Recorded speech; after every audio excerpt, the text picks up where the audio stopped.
Good day mga ka-Airgunners. This is Rodolfo Nonoy Hihastro Jr. and welcome to Rogan's TV. In this video, may present ulit ako sa inyo na Rogan's Airgun. Ito ay ang Rogan's Falcon 1. Babanggitin ko sa inyo kung bakit Falcon 1 ang ipinangalan dito. Ipapakita ko sa inyo ang accuracy nito.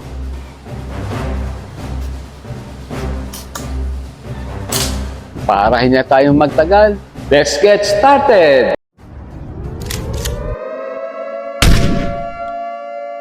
Itong Falcon 1 ay dinesign para sa mga amateur shooter.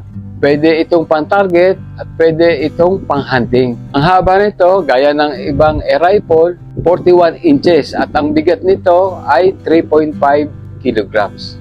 Ang materials na ginamit dito ay steel at saka brass. At ang stock niya ay gawa sa Nara. Ang trigger nito ay sakto lang. Hindi ito matigas at hindi rin malambot. Kalabitin. Ang size na pellet na binabala dito ay .22 caliber. So, mga ka-Airgunner, para malaman nyo ang accuracy nito, proceed na tayo sa firing testing. Magte-test fire po tayo para malaman po natin ang accuracy ng Rogan's Falcon 1. At titirahin ko itong target paper at 20 yards distance.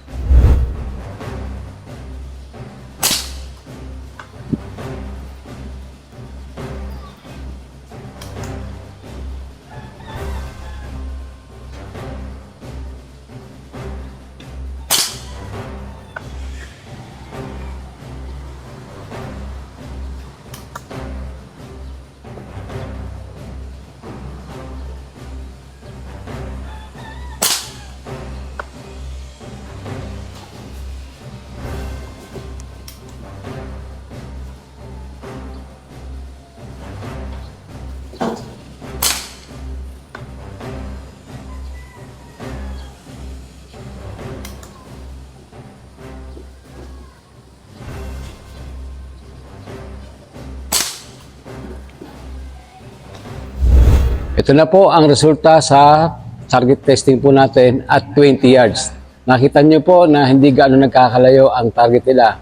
Dahil po open sight lang po to o pip sight. Pero pag telescope po ang nakakabit sa Falcon 1, the best po.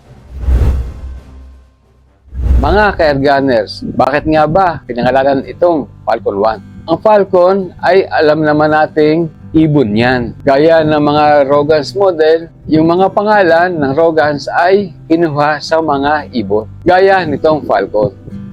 Kaya lang, wala itong gaanong kwento kung bakit pinangalan ito na Falcon 1. Hindi kagaya ng Albatros at Rogan's Sparrow na may kwento kung bakit ganun ang pinangalan sa kanila.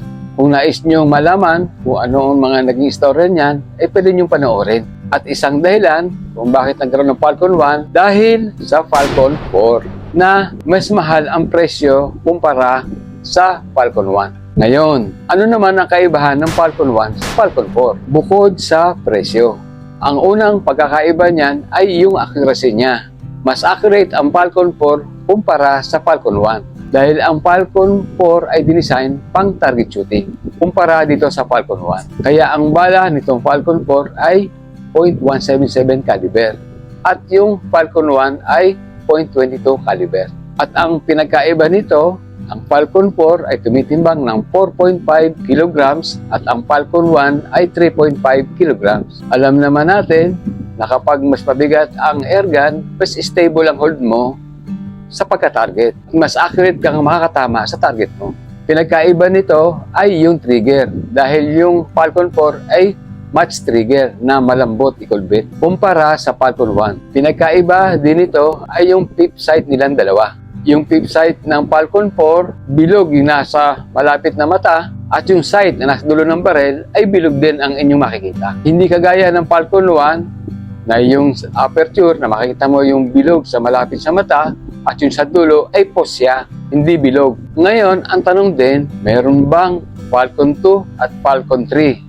Ang sagot ko sa inyo, meron. Kaya lang, ito ay modification lang. Ang original talagang ginawa ng Rogan's Company ay Falcon 1 at Falcon 4. Yung Falcon 2 at Falcon 3, depende na yon sa magpapagawa ng airgun doon sa factory namin. So mga ka-airgunner, yung mga airgun model ng Rogans ay coming soon na po na i-present ko sa inyo. Gaya ng Falcon 4 na ibinabanggit ko sa inyo. So with that mga ka-airgunner, sana ay nagbigay linaw sa inyo tungkol sa Falcon 1 at ang difference nito sa Falcon 4. Kung nagustuhan nyo ang video kong ito, don't forget to subscribe and push the notification bell para maging updated kayo sa atin sa mga susunod na mga video. Kung may mga katanungan kayo, please comment below para masagot ko yan. Maraming salamat sa inyo mga ka-airgunners sa inyong walang sawang pagsuporta. Until next time, goodbye and God bless.